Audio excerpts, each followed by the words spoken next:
स्थिति तव पृष्ठे धरणीधरण क्षीण चक्रगरिष्ठे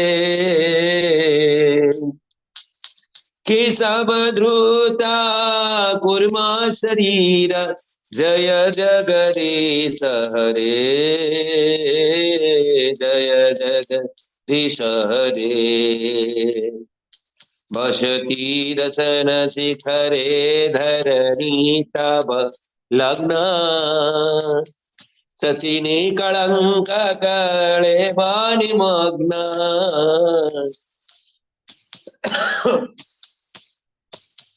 वसति रसन शिखरे धरणी तव लग्न शशिनी कलंक कलेवानि मग्न केशवधृत सुकार रूप जय जगदीश हरे जय जगदीश हरे प्रभु जय जगदीश हरे अवकर कमल बरे नथ मधुत श्रृंगम दलित हिरण्यकशिपुतानुभृङ्गम्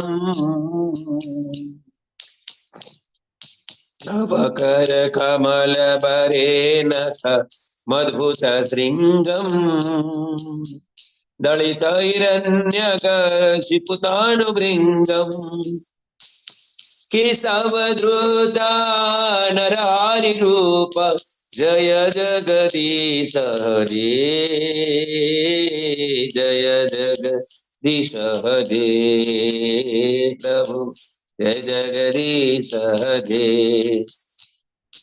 चलयसि विक्रमणे बलि मद्भुत वामन पदन खने रजनित जान पावन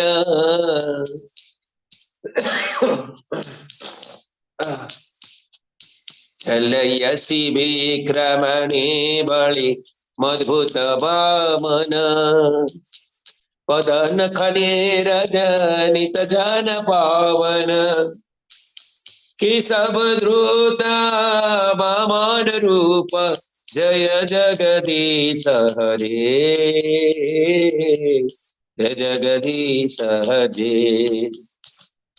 क्षत्रिय रुधिरमये जगदपगत पापम् स्नापयसे पयसे समित भवतापम् केशवधृत त्रिगुपति रूप जय जगदीश हरे जय जगदीश हरे प्रभु जय जगदीश हरे वितरति दिक्षुरणे दे पतिकमनीयम् दशमुखमौली बलिरामणीयम् केशवधृत राम शरीर जय जगदीश हरे जय जगदीश हरे अह शिव पुषि विषदेव सदंजल दावम् अलहति भीति मिलित जमुनाभम् केशवधृत अलधार रूप जय जगदीश हरे जय जगदीश हरे निंदासि यज्ञ विधेरः श्रुति जातम् सदय हृदयधर शीतपाशुघातम् केशवधृत बुधा शरीर प्रभु केशवधृत बुद्धा शरीर जय जगदीश हरे जय जगदीश हरे क्लेश निवाह निधने करयसि करबालम् धूमकेतुमिव किमपि कराळम् केशव धृता कल्की शरीर जय जगदीश हरे जय जगदीश हरे श्री जय देव कबेरिद मुदित मुदारम शृणु सुखदम शुभदं भावसारम केशव धृता दशविध रूप जय जगदीश हरे जय जगदीश हरे प्रभु जय जगदीश हरे हरे कृष्णा कृष्ण कृष्ण हरे हरे हरे राम राम राम हरे हरे कृष्णा कृष्ण कृष्ण हरे हरे हरे राम राम राम हरे हरे हरे कृष्णा कृष्ण कृष्ण हरे हरे हरे राम राम राम हरे हरे हरे कृष्णा कृष्ण कृष्ण हरे हरे हरे राम राम राम हरे हरे निताय गौरांग निताय गौरांग गौर हरि गौरा गौरा गौर हरि जय सचिनंदन गौर हरि निताय गौर हरि हरि बोल निताय गौर हरि बोल जय जय प्रभुपाद जय जय प्रभुपाद जय जय गुरुदेव गुरुदेव गुरुदेव जय जय गुरुदेव जय जय गुरुदेव जय जय गुरुदेव अनंत कोटि वैष्णव जन की जय श्रील प्रभुपाद महाराज की जय अपने अपने गुरु महाराज की जय समवेत भक्त वृंद की जय जय जय श्री राधे जय जय श्री राधे हरे कृष्णा प्रणाम समस्तों को हरे कृष्णा प्रभु जी क्षमा करिए ठीक है ठीक हरे कृष्ण धन्यवाद हरे कृष्ण हरे कृष्ण ସମସ୍ତଙ୍କୁ ଇସ୍କନ ମାଙ୍ଗାଲୁରୁ ତରଫରୁ ଆଉଥରେ ଆପଣ ସମସ୍ତଙ୍କୁ ମୁଁ ସ୍ୱାଗତ ଜଣାଉଛି। ଆଜି ଆମେ ଆରମ୍ଭ କରିବାକୁ ଯାଉଛୁ ଭଗବତ ଗୀତା 10ମ ଅଧ୍ୟାୟ, ଯାହାର ନାମ ହେଉଛି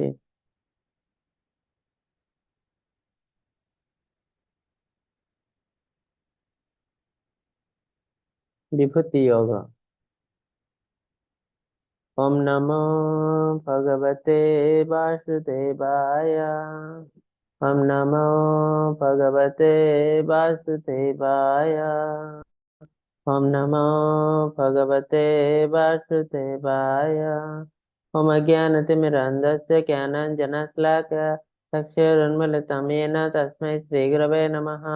श्रीचैतन्यमनोभीष्टं स्थापितं येन भूतले स्वयं रूप कदा मह्यं ददाति स्वपदान्तिकं वन्देऽहं श्रीगुरोः श्रीयुतपदकमलं श्रीगुरुन् वैष्णवंश्च श्रीरूपं साग्रजातं सगुणा रघुनाथान्वितं तं सच्चिवं साद्वैतं सावधूतं परिजनसहितं श्रीकृष्णचैतन्यदेवं श्रीराधाकृष्ण पादं सगुणा ललिता श्रीविशाखान्वितं च हे कृष्ण करुणा सिन्धु दीनबन्धो जगत्पते गोपेश गोपिका कान्त राधाकान्त नमस्तुते तप्त कांचन गौरांगे श्री राधे वृंदावनेश्वरी भानुसुत देवी प्रणमामि हरिप्रिये नीलाचल निवासाय नित्याय परमात्मने बलभद्र सुभद्राभ्यां जगन्नाथाय ते नमः।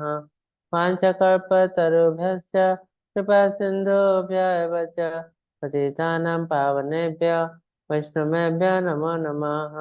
नमो विष्णुपादाय कृष्णप्रस्थाय भूतले श्रीमते भक्तिवेदान्त स्वामिनिति नामिने नमस्ते सारस्वते देवे गौरवाणी प्रसारिणे निर्विशेष शून्यवादी पाश्चात्य जय श्री कृष्ण चैतन्य प्रभु नित्यानंद श्री अद्वैत गदाधर शिवासादि गौर भक्त वृंद।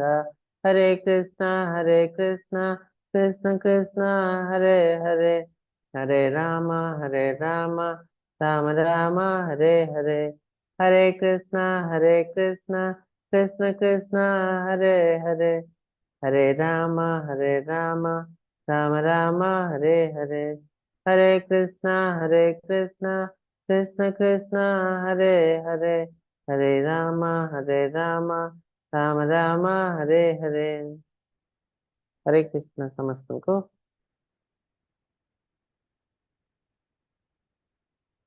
हरे कृष्ण प्रभु स्लाइड देखा जाଉଛି। आगे प्रभु। ओके। हरे कृष्ण समस्त को। आज अध्याय होची 10ମ अध्याय जार नाम होची विभूति योग। विभूतिर अर्थ कौन? अपुलेंस, ऐश्वर्य। भगवान तांकर ऐश्वर्य विषय रे अर्जुन को जणाउछन्ती। एटा भी गोटे बहुत गुह्यतम कॉन्फिडेंशियल जिनस ऐश्वर्य। तो भगवान एटी कौन पाई ऐश्वर्य विषय जणेबा को तांकर दरकार पड़ला? कहीं ना कलिजुगर देखंतु लोक मानकर एटीट्यूड कौन? से माने ऐश्वर्य प्रति बेसी आकृष्ट। जहाँ पाखरे धन बेसी अच्छी, जहाँ पाखरे बहुत पावर अच्छी, जे बहुत सुंदर, तो एमान प्रति से बहुत आकृष्ट। तो से कृष्ण देखुंत धन प्रति आकृष्ट, दुनिया रे सबुठ बड़ धनी तो मु, जहाँ किसी धन संपत्ति तुम्हें देखुच, तुम्हें भूल भावी दौच ए धन संपत्ति से लोकर, किंतु एक्चुअली धन संपत्ति मोर। अज्ञात अवस्था बेले बेले धनी लोक मैंने संपत्ति मत दान करती आ भावती मु भगवान को किसी गोटे दान कर दौची, तो ये सब संपत्ति तो मोर, पुणी मत दान कर कौन अर्थ अच्छे? तो जो दान करा जाए, दान करवा ठीक, किंतु ये दानर एमाउंट मु ग्रहण करे, मु केवल तो मनोभाव ग्रहण करे। तेणु भगवान कहते पत्रम पुष्पम फलम तो अयम यमे भक्ता प्रयच्छति। तार अर्थ पत्रटे देले मु संतुष्ट हेबी, पुष्पटे देले मु संतुष्ट हेबी, किंतु से भक्तिटा निहाती दरकार। तो मत कोटे टंका जदि दौचु मु भी ताको ग्रहण करी, कि जदि ता पाखे भक्ति भावना नथिबो ताको ग्रहण करियो नहीं, ये कौन सी काम आसो ना। तेणु भक्ति है बेस इंपोर्टेंट। केते भौतिक जिनस आम दौचे ताठू भक्ति है बेस इंपोर्टेंट। तो आम देखू भगवान कौन कहते अर्जुन को, हे महाभाव अर्जुन, तुम्हें मोर अत्यंत प्रिय हो तुम्हारा मंगल कामना मु पुणी थे मोर परम बाणी शुणाबी, मन दे शुण। भगवान कहते हे अर्जुन तुम्हें मोर अति प्रिय भक्त सी में सखा चेती, तुम्हें मोर बहुत बड़ भक्त और तुम्हें मोर सखा, तेणु मु तुम्हारा मंगल तुम परम बाणी शुणेबी। ये जो चित्र देखते ये चित्र है महाभारत युद्ध आरंभ हबार चित्र। आरंभ आगु दुई जन जाइछन्ति, कौरवों पक्ष जाइछन्ति दुर्योधन, पांडवों पक्ष जाइछन्ति अर्जुन। कौन पाई जाइछन्ति ना कृष्ण को सहाय्य मागिबा पई, युद्ध रे तांको पक्ष रे जिबा पई। तो कृष्ण शयन करछन्ति, दुर्योधन हले महामानी, से कृष्ण कर मुंड पाखे बसछन्ति। अर्जुन जन बहुत बड़ भक्त, कृष्ण कर सखा, तेणु से कृष्ण एते सुंदर रूप को देखा गोड़ पाखे बसछन्ति, पाद पाखे। तो कृष्ण एते उठिले प्रथम अर्जुन को देखि पारले। तापरे से कहले जे मोर गोटे साइड रे विशाल नारायण सेना अजय, आ गोटे साइड रे मु एकुटिया निहत्ता, मु कौन अस्त्र धारण करी ना।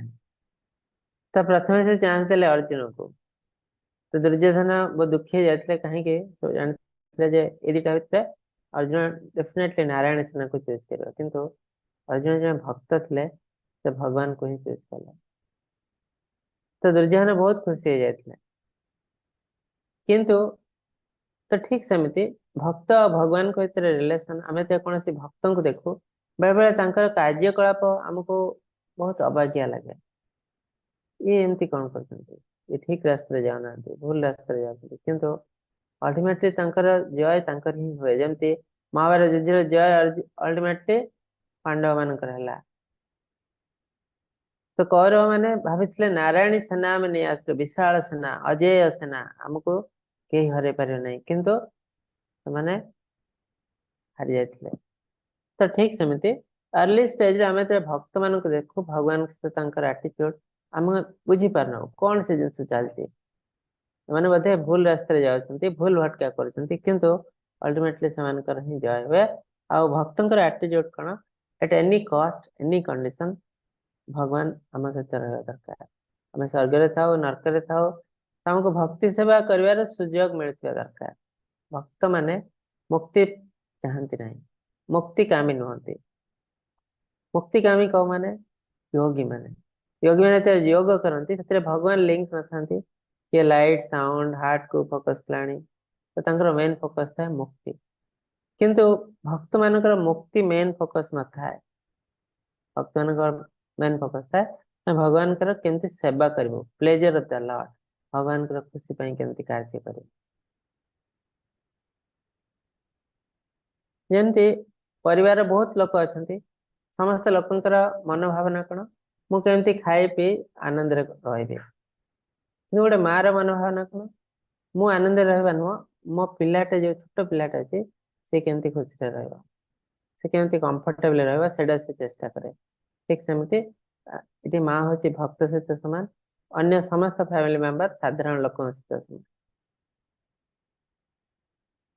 न मे विदुःसुरगणाः प्रभवन्त्य महर्षयः अहमादिर्हृदेवानां महर्षीणां च सर्वसाः यमामजमनादिं च वेत्ति लोकमहेश्वरम् असम्मूढं समर्थ्येषु सर्वपापैः प्रमुच्यते देवता किंबा महान साधु माने मोर उत्पत्ति जानते नहीं कारण प्रत्येक क्षेत्र में देवता साधु मान उत्स अटे तो भगवान जो जिन कहते अहम सर्वस्य प्रभवः अतः सर्वं प्रवर्तते इति मत्वा भजन्ते माम बुद्ध भाव समन्वितः मोठु समस्त बाहर अब ये देवी देवता साधु मान मोठु बाहर तेणु देवी देवता मान मो विषय बेसी किसी जानती ना मोर उत्पत्ति कौटू किसी जानती ना जी मत अविनाश आरंभ है समस्त जगत सर्वोपरि प्रभाव जाने से मनुष्य समस्त पापर मुक्त जन्म कर्म च दिव्यम मैं जन्म कर्म सब किसी दिव्य अविनाश आरंभ है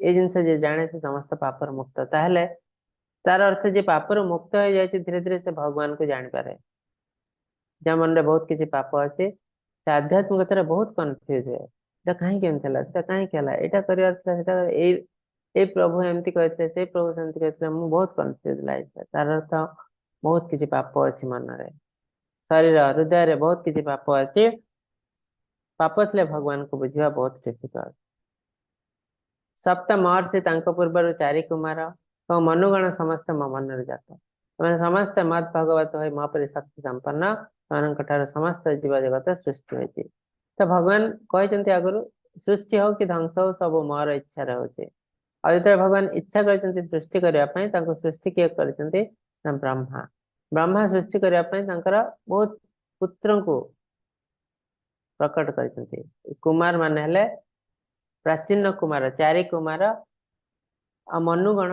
मैंने समस्त ब्रह्मांकर पुत्र भगवान कहते कृष्ण कहते एम सब मो मन जात तो सृष्टि करने प्रथम ब्रह्मदेव को सृष्टि कराइला ब्रह्मदेव होती प्रथम जीव तापर ब्रह्मदेव ये सब जिन तो अल्टीमेटली ये सब जिन कृष्ण इच्छा रही मन जात आम को बहुत पावर दिखाई शक्ति दिखाई इवन देवी देवता मान भी बहुत किसी पावर दिखाई कहीं भगवान कार्य को एक्जिक्यूट करने द्वारा दुनिया सब किसी जिन सृष्टि होती तो आम एमती बाहर देखा गले देखु कृष्ण बेसी किसी जिन करना अन्य माने किंतु अल्टीमेटली इच्छा है कृष्णकर एतं विभूतिं योगं च मम यो वेति तत्त्वतः तवेकंपेन योगेन युज्यते नात्र संशयः जे हमारा सत्य हमारा शक्ति जाने से अव्यक्त भक्ति सेवा नियोजित हुए इसलिए संदेह नहीं तो भगवान को भक्ति सेवा किए करे न जे भगवान को बुझी पारे भक्ति सेवार अर्थ है भल पाइबा किए क्या भल पाए ना जदि जड़े आज जन को चिन्ह पारे प्रथमे भल तार आटीट्यूड कार्यशैली अट्राक्ट करे भल लगे ताले धीरे धीरे धीरे धीरे से भल पाइबा को लगे तो भगवान को भल पाइबा सेम जिनस भगवान को प्रथमे जानिबा दरकार तो भक्त माने भगवान को अति सुंदर भाव जानती मोर सत्य मोर शक्ति ଆଉ ସେଥିପାଇଁ ସେମାନେ ଅବିଭକ୍ତ ଭକ୍ତି ସେବାରେ ଜଡିତ ଥାନ୍ତି। କାହିଁକି ନା ସେମାନେ ଜାଣିଛନ୍ତି ଦୁନିଆରେ ଆ ବିନା ଆଉ କୌଣସି ରାସ୍ତା ନାହିଁ। ଆମେ ଯୋଉ ରାସ୍ତାରେ ଗଲେ ବି, ଧ୍ୟାନ ମାର୍ଗରେ ଯାଉ, କର୍ମ ମାର୍ଗରେ ଯାଉ, ଜ୍ଞାନ ମାର୍ଗରେ ଯାଉ, କର୍ମ ହିଁ ଭଗବାନ ଯେତେ କହିଲେ ବି ଅଲ୍ଟିମେଟଲି ଆମକୁ ଭକ୍ତି ଲେଭେଲକୁ ଆସିବାକୁ ପଡିବ। ତ ଯଦି ଦିନେ ନା ଦିନେ ଆମକୁ ଆସିବାକୁ ପଡିବ, ସେଟା ଆଜି କାହିଁକି ନୁହଁ। ଆମେ ଯେତେ ଜଲ୍ଦି ପ୍ରାକ୍ଟିସ କରିବା ଆରମ୍ଭ କରିବୁ, ସେତେ ଆମେ ଏକ୍ସପର୍ଟ ହେଇଯିବୁ, ସେତେ ବହୁତ ଇଜି। ଯେମିତି ସେ ଜଣେ ଆଧ୍ୟାତ୍ମିକତା ଛୋଟ ପିଲା ବୟସରୁ ଆରମ୍ଭ କରେ, ବୁଢା ବେଳରେ ଆଧ୍ୟାତ୍ମିକତା ପ୍ରାକ୍ଟିସ ଟା ବହୁତ ଇଜି ହେଇଯିବ। ବହୁତ ଖୁସିରେ ଖୁସିରେ କରିବୁ, କିଛି କଷ୍ଟ ହବନି। ଯଦି ଆମେ ପିଲାବେଳରୁ କିଛି କରିନାଉ, ଇନପୁଟ କିଛି ନାହିଁ, ରିଟାୟାର୍ଡ ହେଲା ପରେ ଆରମ୍ଭ କରିବୁ, ତ ଏଇଟା ଇମ୍ପସିବଲ କହିଲେ ଚଳେ। ରିଟାୟାର୍ଡ ହେଲା ପରେ ଆଧ୍ୟାତ୍ମିକତା ଆମେ କିଛି ବୁଝିପାରିବୁ ନାହିଁ, ଦୁଇରେ କଲେ ବି ବହୁତ କଷ୍ଟକର। ଏଇଟା ଆମ ଲାଇଫ ପ୍ରତି ଗୋଟେ ବର୍ଡନ ହେଇଯିବ। କିଛି ଲୋକ ଦେଖନ୍ତୁ କୁହନ୍ତି ଯେ ଆଧ୍ୟାତ୍ମିକତା ଗୋଟେ ବର୍ଡନ, ଏଇଆ କର, ସେଇଆ କର, ସେଇଆ କର, କରିବା ଉଚିତ ନୁହଁ। କାହିଁକି ସେମାନେ କହନ୍ତି ନା ସେମାନେ ଭୁଲ ରାସ୍ତାରେ ଯାଇଛନ୍ତି। ଆଧ୍ୟାତ୍ମିକତାକୁ ସେମିତି କରାଯାଏ ନାହିଁ। ଆଧ୍ୟାତ୍ମିକତା ନୁହେଁ ଯେ ମୋର ସବୁ କିଛି ସରିଗଲା ତାପରେ ମୁଁ ଆରମ୍ଭ କରିବି, ଗୋଟେ ଅପସନାଲ ସବଜେକ୍ଟ ପରି ନା। ଆଧ୍ୟାତ୍ମିକତା ଯେବେଠୁ ଆମେ ଜନ୍ମ ହେଇଛୁ ସେବେଠୁ ଆଧ୍ୟାତ୍ମିକତା ଆମ ଭିତରେ ଅଛି। ତେଣୁ ଆମକୁ ତାକୁ ଜାଗ୍ରତ କରିବାକୁ ପଡିବ। ଯେହେତୁ ସେ ଲୋକମାନେ ଆଧ୍ୟାତ୍ମିକତା ବିଷୟରେ କୌଣସି ପ୍ରାକ୍ଟିସ କରିନଥାନ୍ତି, ବୟସର ଲାଷ୍ଟରେ ସେମାନେ ପ୍ରାକ୍ଟିସ କରିବାକୁ ଚେଷ୍ଟା କରନ୍ତି, ତ ଆଧ୍ୟାତ୍ମିକତା ତାଙ୍କ ପାଇଁ ଗୋଟେ ବର୍ଡନ ହେଇଯାଏ। ତ ତେଣୁ ସେମାନେ ଭାବନ୍ତି ଆଧ୍ୟାତ୍ମିକତା ଲାଇଫରେ ଦରକାର ନାହିଁ, କିନ୍ତୁ ଆମ ପାଇଁ ବହୁତ କଷ୍ଟ। ତେଣୁ ଯୋଉ ଜିନିଷ ସେମାନେ ଦେଖିପାରନ୍ତି ସେଇ ଜିନିଷ ପ୍ରତି ଆକୃଷ୍ଟ ହୁଅନ୍ତି।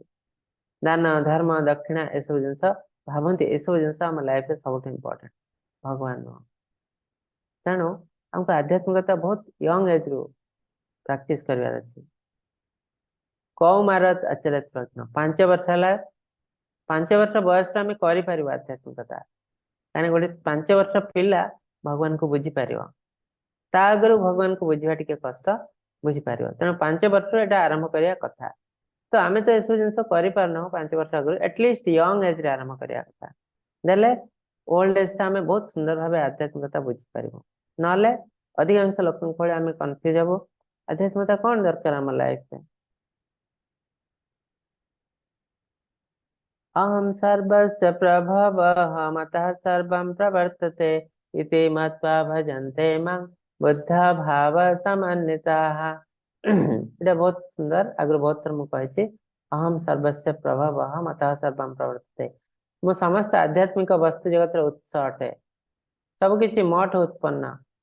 ଜ୍ଞାନୀମାନେ ଏହା ସମ୍ପୂର୍ଣ୍ଣ ରୂପେ ଜାଣନ୍ତି ଏବଂ ମୋର ଭକ୍ତି ସେବାରେ ନିୟୋଜିତ ହୁଅନ୍ତି, ସମସ୍ତ ହୃଦୟ ସହିତ ମତେ ଉପାସନା କରନ୍ତି। ତ ଜ୍ଞାନୀ ଲୋକମାନେ ଜାଣିଛନ୍ତି ଯେ ଏ ଜିନିଷ ଯାହା ବି କିଛି ଦୁନିଆରେ ଆମେ ଦେଖୁଛୁ ସବୁ ଭଗବାନଙ୍କ ଦ୍ଵାରା ହିଁ ଉତ୍ପତ୍ତି ହେଇଛି।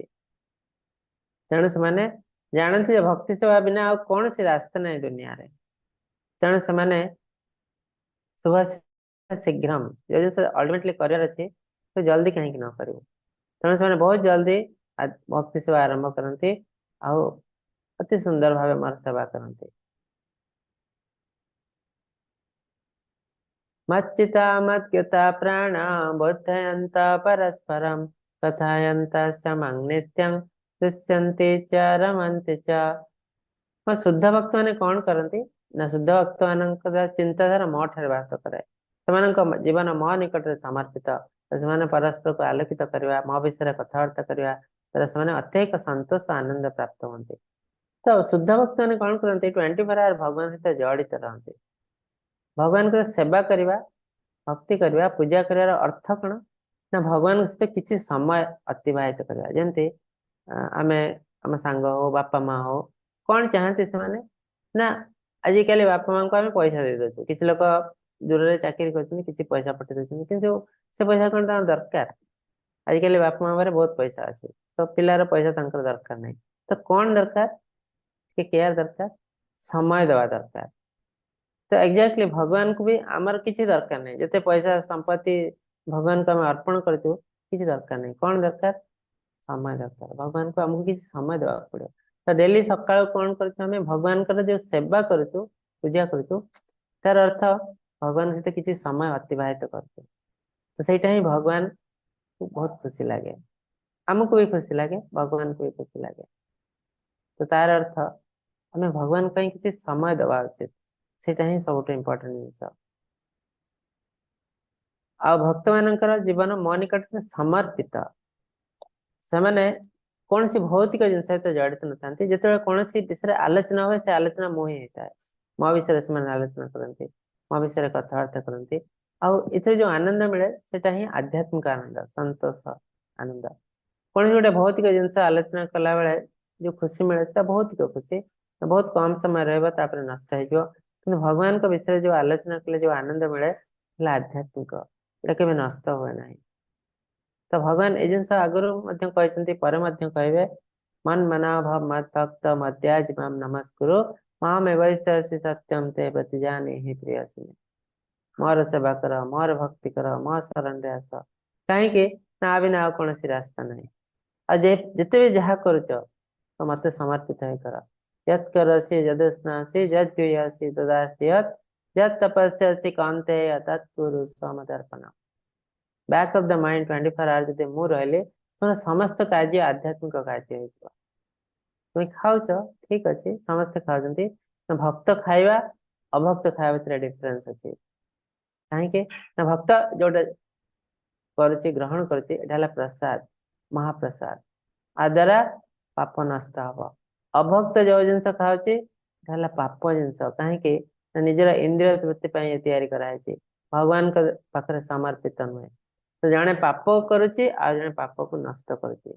ଯଦି ବାହାରୁ ଆମକୁ ଦେଖିବାକୁ ଗଲେ ଦି ଜଣ ପୁରା ସମାନ।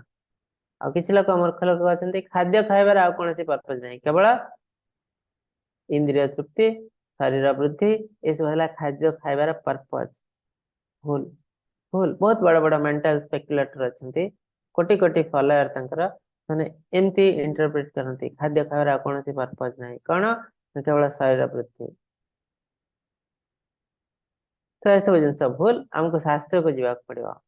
ପ୍ରତ୍ୟେକ ଜିନିଷର କିଛି ନା କିଛି କାରଣ ଅଛି। ଏଇଟା ହେଲା ବିଜ୍ଞାନ। ଯେତେବେଳେ ଆମେ ଅଜ୍ଞାନତାର ଶିକାର ହେଇଥାଉ, ଆମକୁ ଏସବୁ ଜିନିଷ ଦେଖାଯାଏ ନାହିଁ। ଆମେ ଭାବୁ ଏସବୁ ଜିନିଷ ଦୁନିଆରେ କିଛି ନାହିଁ, ଅନ୍ଧବିଶ୍ୱାସ ବୋଲି ଆମକୁ ଲାଗେ। ତ ଜଣେ ଅଜ୍ଞାନୀ ବ୍ୟକ୍ତିଙ୍କ ପାଇଁ ଯୋଉଟା ହେଲା ଅନ୍ଧବିଶ୍ୱାସ, ଜଣେ ଜ୍ଞାନୀ ବ୍ୟକ୍ତିଙ୍କ ପାଇଁ ଏଟା ହେଲା ବିଜ୍ଞାନ। ଦେଖନ୍ତୁ ଆଗ କାଳରେ ବହୁତ ଜିନିଷ ଆମେ ଭାବୁଥିଲୁ ଅନ୍ଧବିଶ୍ୱାସ, କିନ୍ତୁ ଧୀରେ ଧୀରେ ସାଇନ୍ସ ତାକୁ ପ୍ରୁଭ କରିଦେଲାଣି ଯେ ଏଟା ଅନ୍ଧବିଶ୍ୱାସ ନୁହେଁ, ଏଟା ସତ୍ୟ। ଆହୁରି ବହୁତ ଜିନିଷ ଅଛି ତାକୁ ମଧ୍ୟ ପ୍ରୁଭ କରିବ।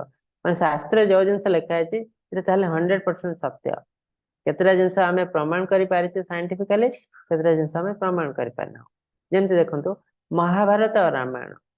ମହାଭାରତର ବହୁତ କିଛି ଜିନିଷ ପ୍ରମାଣ ଅଛି ଯେ ଏଟା ସତ୍ୟ, କିନ୍ତୁ ରାମାୟଣର ବେଶୀ କିଛି ପ୍ରମାଣ ନାହିଁ। କାହିଁକି ନା ମହାଭାରତ ଯୁଦ୍ଧ ଯୋଉ ହେଇଥିଲା ମାତ୍ର 5000 ବର୍ଷ ତଳେ। ତ 5000 ବର୍ଷ ତଳେ କଣ ହେଇଥିଲା ଜାଣିବାର କ୍ଷମତା ଆମ ବିଜ୍ଞାନ ପାଖରେ ଅଛି।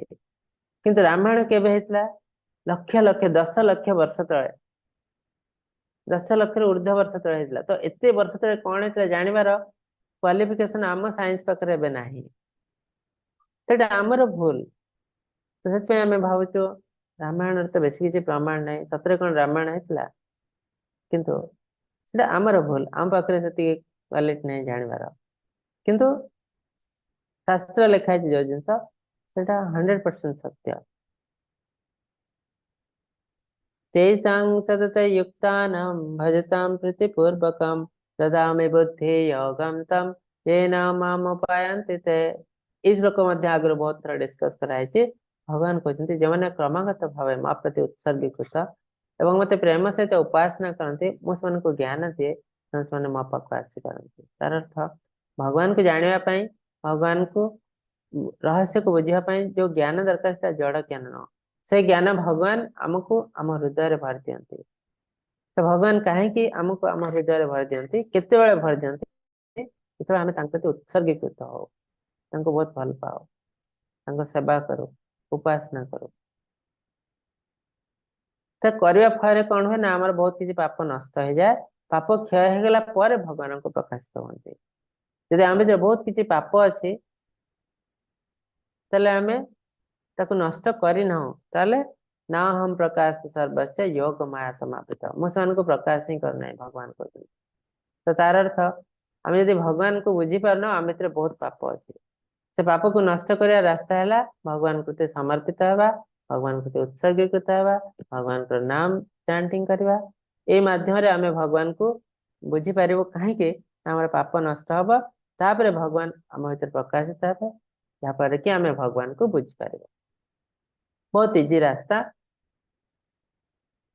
तेषामेवानुकम्पार्थम् अहमज्ञानजं तमः नाशयाम्यात्मभावस्थ ज्ञानदीपेन भास्वता। ସେମାନଙ୍କ ପ୍ରତି ଦୟା ହେତୁ ମୁଁ ସେମାନଙ୍କ ହୃଦୟରେ ବାସ କରି ଜ୍ଞାନର ଜ୍ୟୋତିର ପ୍ରଦୀପ ଦ୍ୱାରା ଅଜ୍ଞାତାର ଜନ୍ମିତ ଅନ୍ଧକାରକୁ ନଷ୍ଟ କରିଦିଏ। ତ କୃଷ୍ଣ କହୁଛନ୍ତି ଅଜ୍ଞାନତା ଗୋଟେ ଅନ୍ଧକାର ଭଳି। ଅଜ୍ଞାନତା ଯେତେବେଳେ ଶିକାର ହଉ ଆମକୁ କିଛି ଦେଖାଯାଏ ନାହିଁ, ସବୁ କିଛି ଜିନିଷ ଆମ ଆଗରେ ଥିବ। ଯେମିତି ଜଣେ ଅନ୍ଧକାରରେ ବସିଛି, ଗୋଟେ ହାତ ଦୂରରେ କଣ ଗୋଟେ ଜିନିଷ ଅଛି ଆମେ ଦେଖିପାରୁନାହୁଁ, କାହିଁକି? ଚାରିଆଡେ ଅନ୍ଧାର। ଠିକ ସେମିତି ଆମେ ତ ଅଜ୍ଞାନତାର ଶିକାର ହେଇଥାଉ। ଭଗବାନ ଆମ ଆଗରେ ଥିଲେ ବି, କୌଣସି ଗୋଟେ ରୂପ ଥିଲେ ବି ଆମେ ତାଙ୍କୁ ଚିହ୍ନି ପାରୁନାହୁଁ। ଯଦି ଆମ ଜ୍ଞାନର ଆଲୋକ ଥାଏ, ଭଗବାନ କୌଣସି ରୂପରେ ଥିଲେ ବି ଆମେ ତାଙ୍କୁ ଚିହ୍ନି ପାରୁ।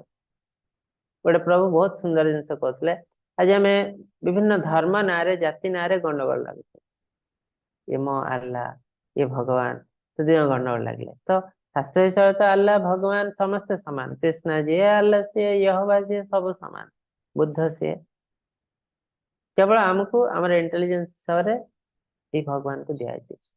तो आम निज निज क्षेत्र गंडगोल लगुच, मो अल्लाह बड़, मो भगवान बड़, मो कृष्ण बड़, मो जगन्नाथ बड़, एमती सब गंडगोल लगी। तो तार अर्थ कौन? प्रभु जी गोटे बहुत सुंदर जिनस कहते देखो, जड़े मालिक तार गोटे कुकुर रखी, कुकुर मालिक को कौ ड्रेस से चिन्ह पारे? मालिक सब ड्रेस से चिन्ह पारे।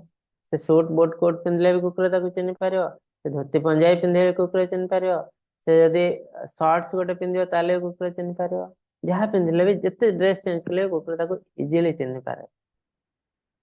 ठीक सेमती आम भक्त हिसाब से भगवान को प्रत्येक ड्रेस आम चिन्ह पार दरकार।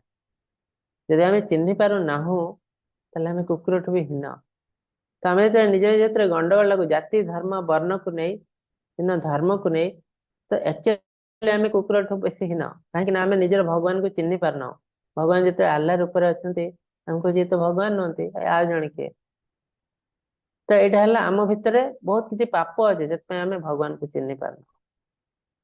तो भगवान कहते ये जो अज्ञानता यहाँ गोटे अंधकार, जो मो प्रति से समर्पित हो जाए, मुझे अज्ञानता अंधकार को दूर कर दिए। आम भर बहुत किसी कामना वासना भर रही, यहाँ ही सबुठ बड़ अज्ञानता अंधकार। जमी धूमे ना ब्रियते बनी यथा लभ्य मलन च। धुआं थिले निया को एमती कवर कर दे आम जापर निआ अच्छी बोले। मिरर रे धूली एमती बस आ मुह देखी हम ना। तो ठीक सेमती आमर कामना वासना सब किसी को आच्छादित कर देछि। तो आम भर सब किसी ज्ञान अच्छे किंतु आम किसी देखि पारना। तो ये जो अज्ञानता जो अंधकार भगवान नष्ट कर दियंती जिते आम चेष्टा करू पाप को नष्ट करने भगवान को समर्पित हो। तो अर्जुन को कृष्ण आसंता काली एकादश अध्याय विश्वरूप देखते किसी लोग कहते अर्जुन को कृष्ण विश्वरूप देखले से युद्ध करने को राजी है। से विश्वास कले कृष्ण को युद्ध करने से राजी है। यहाँ भूल तथ्य। विश्वरूप देखा आगु अर्जुन कृष्ण को ग्रहण कर सारी सी परम ब्रह्म, सी स्वयं भगवान। तापर से अनुरोध करदि मु देखापी योग्यता मोर अच्छी मत देखा आप एमती नुह जे आप मत रूप देखा देखे पारे मुझे को ग्रहण करी आप भगवान ना। तो आगुरी से अलरेडी ग्रहण कर सारी 12-13 नंबर श्लोक आप देखो कृष्ण अर्जुन कहते परम ब्रह्म परम धाम पवित्र परमा भवान पुरुषम शाश्वतम दिव्यम आदिदेवम अजम विभुम औस्तम सय सर्पे देवर्षि नारदस्तथा असितो देवल प्यास स्वयं चैव ब्रवीषि में। अर्जुन कहते हे प्रभु आपण हेले परम ब्रह्म। आम पढ़ी ब्रह्म ना परम ब्रह्म। ब्रह्म भगवान इम्पर्सनाल रूप, भगवान रूप नथिबा रूप माने भगवान का शरीर निर्गत होता लाइट को ब्रह्मन कहते। परम ब्रह्म कौन? भगवान का पर्सनाल रूप, व्यक्तिगत रूप को परम ब्रह्म कहते। तो अर्जुन कहते आपण हेले परम ब्रह्म। आपण कृष्ण तो निजे से सुंदर रूप अच्छे यही परम ब्रह्म। आपणकर धाम अच्छी परम धाम। आपण हेले पवित्र, आपण जने पुरुष व्यक्ति। तो लोक मैंने कहीं बुझी पारती नहीं, कहते भगवान हेले निराकार ब्रह्मन, कहीं भगवान पुरुष रूप यहाँ है दिव्य रूप, आम भाई भौतिक रूप नुह, से बुझी पारती नहीं। शाश्वत इटरनाल, आपनकर जन्म मृत्यु नहीं, आगुरी थिले एबे अछंती, आगुको भी रहिबे। आदि देव अर्थात दिव्यम इटरनाल, आदि देव माने प्रिमेभियर लॉर्ड, जहाँ समस्त सृष्टि होती, देवी देवता समस्त सृष्टि होती, हम एकादश अध्याय देखिबो। अजम जार जन्म नहीं, अजम विभुम, तो भगवान कर जन्म मृत्यु नहीं, आदि अंत नहीं, तो सब बेले थिले, शाश्वत एबे अछंती, आगुको थिबे। ये सब जिनसे जे बुझी पारंती से समस्त पापर मुक्त। तापरे अर्जुन कहते ए जिन मु केवल कहूना, आगर बहुत मुनि ऋषि ताको प्रमाण करछंती। किए किए मुनि ऋषि? देवर्षि नारद, असित मुनि, देवल मुनि, व्यासदेव, मैंने समस्त आगर प्रमाण करछंती जे आपण जन व्यक्ति, आपण हले परम ब्रह्म। तापरे एबे आपण निजे मध्य से जिनस कहउछंती, अहम सर्वस्य प्रभवः मतः सर्वं प्रवर्तते। तो ये सब है प्रमाण जे कृष्ण है भगवान, कृष्ण है परम ब्रह्म।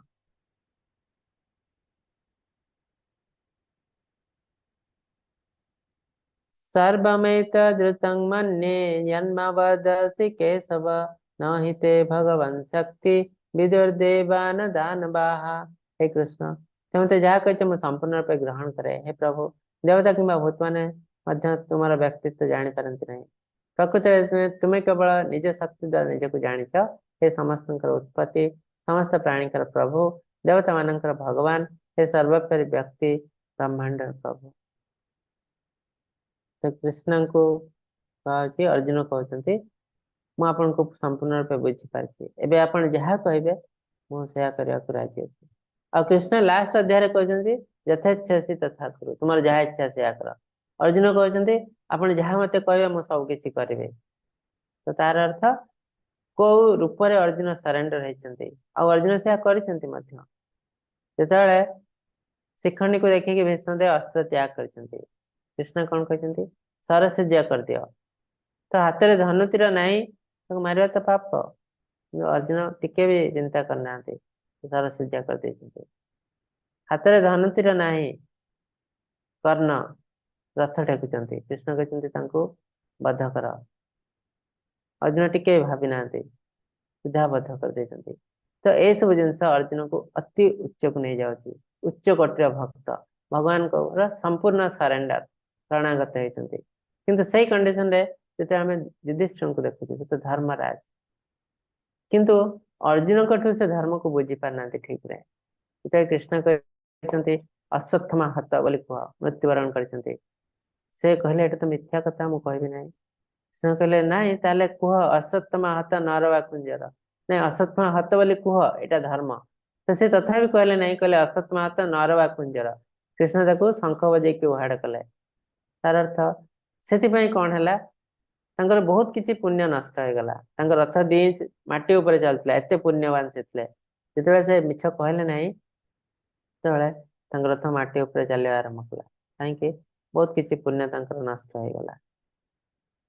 जमी आगुरी कहते कौशिक मुनि, से मिथ्या कहू, मिथ्या न कहू जन लोक दंड पाइला, से बहुत बहुत वर्ष धरिके नर्क जीवन यापन करने पड़ा, नर्क भोग करने पड़ा।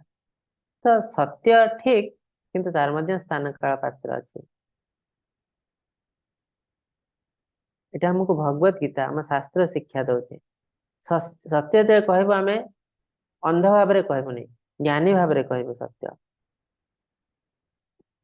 मु तुम विषय किपर ध्यान करी, हे प्रभु तुमको क्यों प्रकार रूप चिंता कर उचित। हे कृष्ण तुम्हारा शक्ति विषय मत पुनर्बार विस्तृत भाव कह, कारण मैं तुम कथा शुणवे कदापि क्लांत हुए ना। तो भक्तर आटीट्यूड होता जिते भगवान को विषय शुणिले से क्लांत हमें ना। देखते जिते भागवतम क्लास चलता है, श्रीमद भागवतम, भक्त मैंने भोक सब भूल जाते अधिक अधिक, कारण एत आनंद मिले तो से सब किसी भूली जाते। भक्तर आटीट्यूड। तापर कृष्ण अपुलेंस ऐश्वर्य विषय अर्जुन को कहते, कहीं अर्जुन आचर पचारे आहरी मत कहतु आप विषय। तो ये अर्जुन को कृष्णा ତାଙ୍କର ଐଶ୍ୱର୍ଯ୍ୟ ବିଷୟରେ କହୁଛନ୍ତି ଦୁନିଆରେ ଯାହା ବି କିଛି ଜିନିଷ ଦେଖୁଛୁ ତାର ଶ୍ରେଷ୍ଠ ମତେ ହିଁ ରିପ୍ରେଜେଣ୍ଟ କରେ। ଏକ୍ସାମ୍ପଲ, ଆମକୁ ସୃଷ୍ଟି ପାଇଁ ବ୍ରହ୍ମା ବିଷ୍ଣୁ ମହେଶ୍ୱର ଦେଇ ଆସିଛନ୍ତି। ତ ଅଲ୍ଟିମେଟଲି ସେ 3 ଜଣ ମୋର ହିଁ ଅବତାର। କି ଅବତାର? ନା ଗୁଣ ଅବତାର। ସତ୍ୟ ଗୁଣ ଅବତାର ହେଲେ ବିଷ୍ଣୁ, ରଜଗୁଣ ଅବତାର ହେଲେ ବ୍ରହ୍ମଦେବ, ତମ ଗୁଣର ଅବତାର ହେଲେ ମହାଦେବ। ତାଙ୍କୁ ଗୁଣ ଅବତାର କୁହାଯାଏ। ତ ସେଟା ଆମେ ପଢିବୁ ଭଗବତ ଗୀତାରେ, ଆପଣ ମାନେ ପଢିପାରିବେ। ଆଦିତ୍ୟାନାମ ଅହମ ବିଷ୍ଣୁ। ଯେତେ ଆଦିତ୍ୟ ଅଛନ୍ତି ତାଙ୍କ ଭିତରେ ଶ୍ରେଷ୍ଠ ହେଲା ବିଷ୍ଣୁ। ବିଷ୍ଣୁ କୃଷ୍ଣଙ୍କୁ ରିପ୍ରେଜେଣ୍ଟ କରେ। Out of all the creator, ଯେତେ ସୃଷ୍ଟିକର୍ତ୍ତା ଅଛନ୍ତି ତାଙ୍କ ଭିତରେ ଶ୍ରେଷ୍ଠ ହେଲେ ବ୍ରହ୍ମା। ବ୍ରହ୍ମା କୃଷ୍ଣଙ୍କୁ ରିପ୍ରେଜେଣ୍ଟ କରେ। ଯେତେ ରୁଦ୍ର ଅଛନ୍ତି ତାଙ୍କ ଭିତରେ ମହାଦେବ ହେଲେ ଶ୍ରେଷ୍ଠ ରୁଦ୍ର, ତ ସେ ମଧ୍ୟ କୃଷ୍ଣଙ୍କୁ ରିପ୍ରେଜେଣ୍ଟ କରେ। ଯେତେ ଦେବୀ ଦେବତା ଅଛନ୍ତି ତାଙ୍କ ଭିତରେ ଶ୍ରେଷ୍ଠ ହେଲେ ଇନ୍ଦ୍ରଦେବ। ଇନ୍ଦ୍ରଦେବ କୃଷ୍ଣଙ୍କୁ ରିପ୍ରେଜେଣ୍ଟ କରେ, ଅଂଶ। ଯେତେ ହସ୍ତି ଅଛନ୍ତି ଐରାବତ ହେଲେ ଶ୍ରେଷ୍ଠ, କୃଷ୍ଣଙ୍କୁ ରିପ୍ରେଜେଣ୍ଟ କରେ। ଯେତେ ଅଶ୍ଵ ଅଛନ୍ତି ତାପରେ ଉଚ୍ଚୈଃଶ୍ରବା ହେଲେ ଶ୍ରେଷ୍ଠ, କୃଷ୍ଣଙ୍କୁ ରିପ୍ରେଜେଣ୍ଟ କରେ।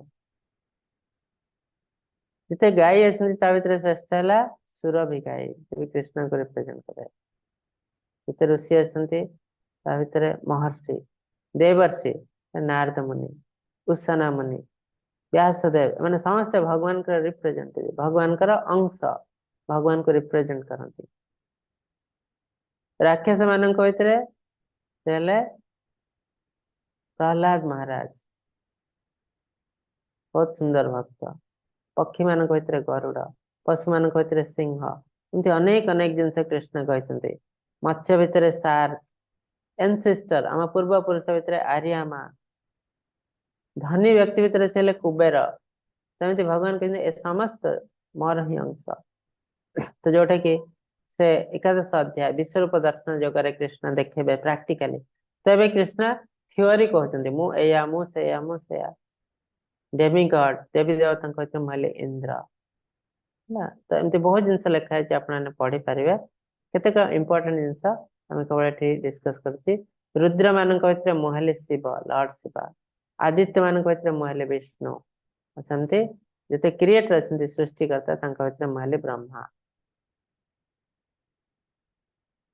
ତ ତାର ଅର୍ଥ ଆମେ ଯୋଉ ବ୍ରହ୍ମା ବିଷ୍ଣୁ ମହେଶ୍ୱର ନିଜ ନିଜ ଭିତରେ ଗଣ୍ଡଗୋଳ ଲାଗୁଛି, ବ୍ରହ୍ମା ବଡ ନା ବିଷ୍ଣୁ ବଡ, ବିଷ୍ଣୁ ବଡ ନା ମହେଶ୍ୱର ବଡ, ତ ଏସବୁ ଜିନିଷ ମୂର୍ଖାମି।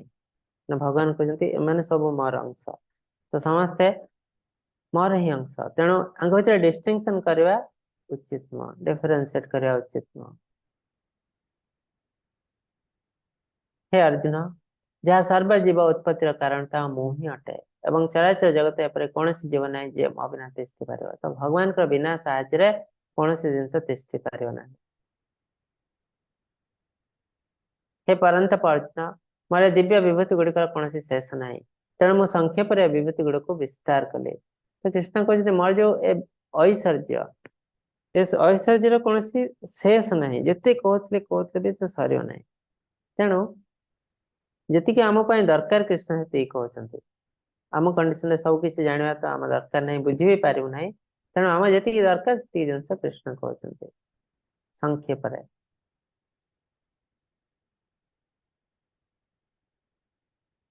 यद्यद्वितो भूतिमत्सत्त्वं श्रीमद्योजितमेव वा तत्तदेवावगच्छत्वं मम तेजसंभवम्।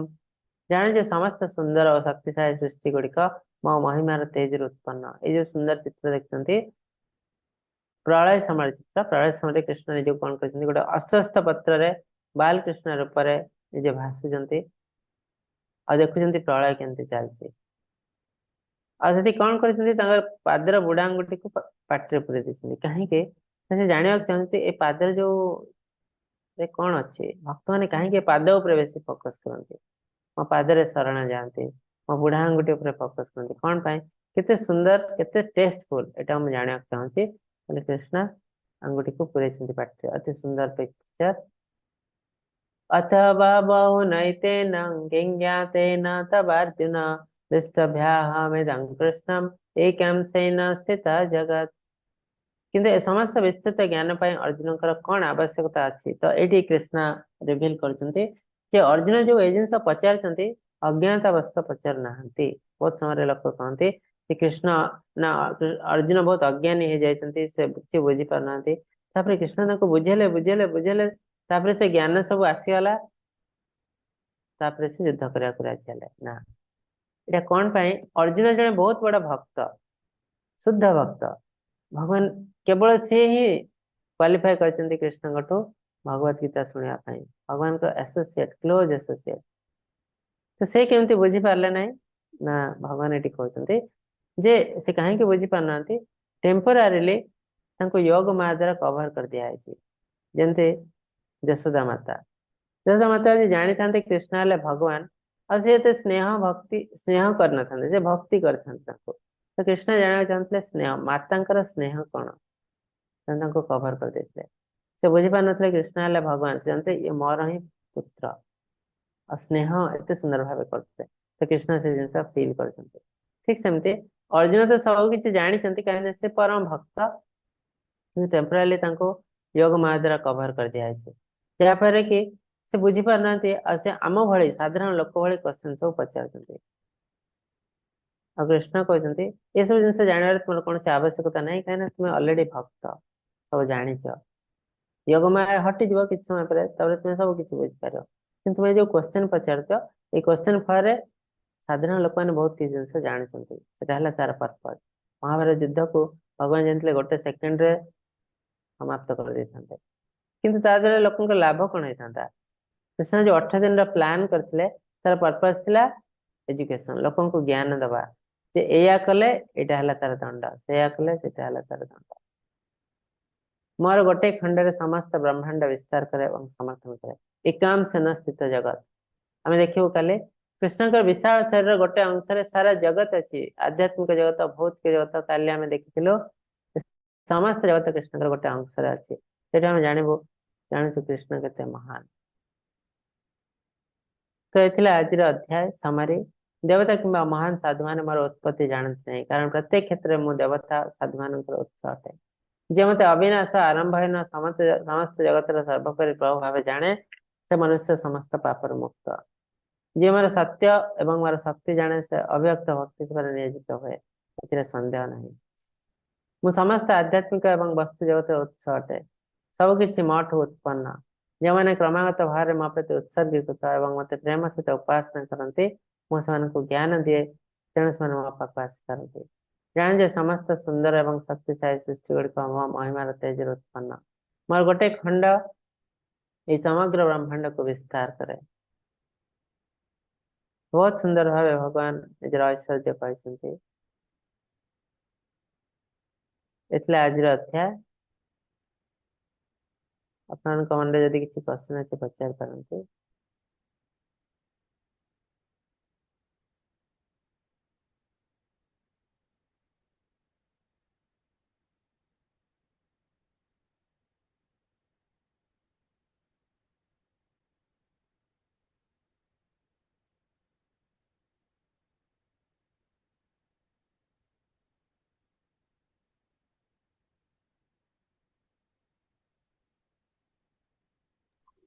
हरे कृष्ण जार क्वेश्चन अछि हैंड रेज करंतु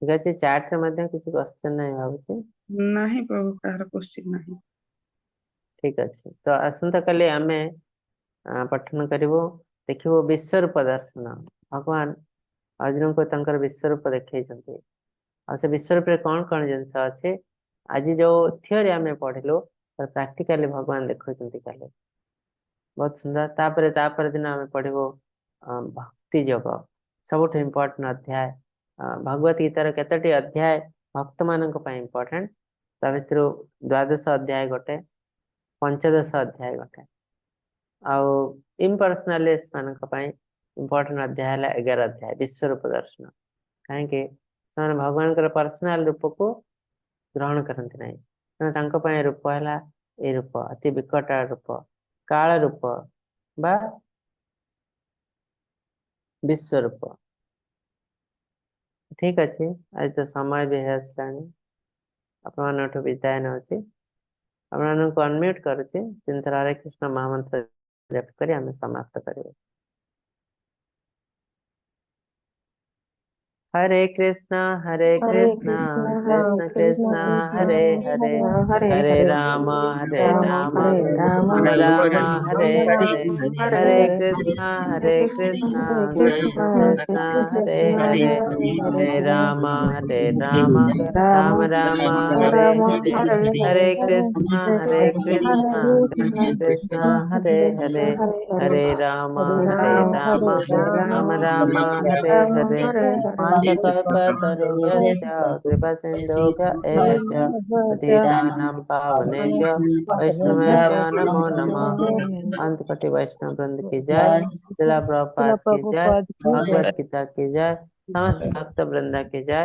हरे कृष्णा समस्त को हरे कृष्ण प्रणाम। प्रणाम हरे कृष्ण माता जी, प्रभु जी, धन्यवाद प्रभु प्रणाम। प्रभु जी माता